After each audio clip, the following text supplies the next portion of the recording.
Between September 2019 and March 2020, wildfires killed billions of animals and decimated more than 200,000 square kilometers of Australian forest, an area larger than the size of Nebraska. Some thousands of kilometers away in the Southern Ocean, massive algae blooms covered a surface larger than the area of Australia itself.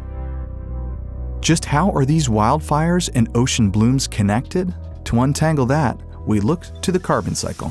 The carbon cycle is the flow of carbon between reservoirs in the atmosphere, plants and animals, land and ocean. It's one of the key processes that keeps life sustainable on Earth. And at the heart of all this are land plants and aquatic phytoplankton. On land, most carbon is stored in forests. Here, plants absorb carbon dioxide from the atmosphere into their cells. With energy from the sun, plants combine carbon dioxide and water to form carbohydrates, such as sugar, and oxygen through photosynthesis. In this process, carbon dioxide is converted to carbon-based cellular material. Carbon stored in those plants can be transferred when animals eat the plants die and decay, or in the case of Australia, fire consumes the plants. And once again, carbon-based cellular material becomes carbon dioxide that ends up in the atmosphere. If we look to the ocean reservoir, carbon dioxide is also absorbed by phytoplankton, microscopic organisms that convert carbon dioxide, water, and sunlight into carbohydrates like sugar and oxygen through photosynthesis. Carbon dioxide released into the atmosphere eventually becomes available for aquatic photosynthesis. In general, any change that shifts carbon out of one reservoir puts more into other reservoirs. But photosynthesis also requires nutrients such as nitrogen, phosphorus, and iron. Without the right proportions of these nutrients, photosynthesis doesn't happen, which can be seen in the iron-limited parts of the ocean, such as far offshore of Australia. Atmospheric aerosols released by fires, however, contain carbon as well as other nutrients essential for plant growth, like iron.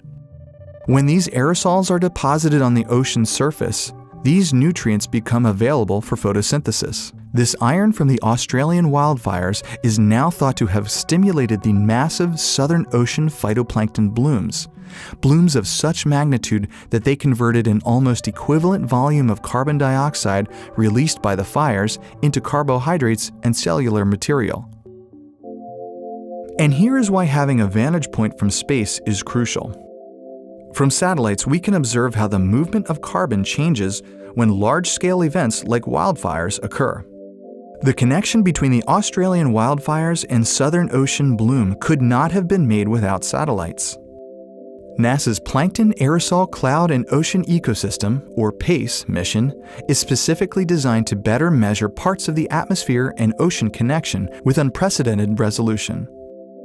PACE's instruments will shed new light on the composition and distribution of these massive mixtures of tiny aerosol particles and aquatic microorganisms. On board are two polarimeters, instruments that measure specific angles of light reflected, which, for example, allows researchers to tease apart the specific type of aerosols in these kinds of massive fire events. PACE's flagship sensor, the Ocean Color Instrument, or OCI, will cover vast swaths of the ocean, measuring concentrations of photosynthetic pigments, allowing researchers to decipher the different types of phytoplankton. With an instrument like OCI, where you're measuring this full spectrum of color, all the colors of the rainbow you can imagine, we can start teasing apart the species and the different functional groups and different communities that exist. The data from PACE will help define those communities, allowing for clearer connections within the reservoirs of the carbon cycle.